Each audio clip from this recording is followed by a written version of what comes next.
हाय सांग माने आसन देखि आज कौन बनै खाया को पखाल भात आ चटनी बनैबा कदली भजा गोटा कलरा भजा पोटल आलू भजा अचार प्याज साग आलू भजिची एबे चटनी बनैया पखाल सहित गोटे चटनी है गने खाइबार मजा आसी जे पूरा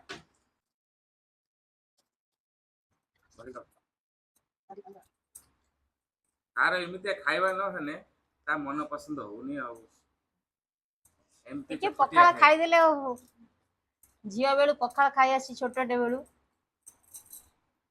एबे खाई के देखिया केमती लागुची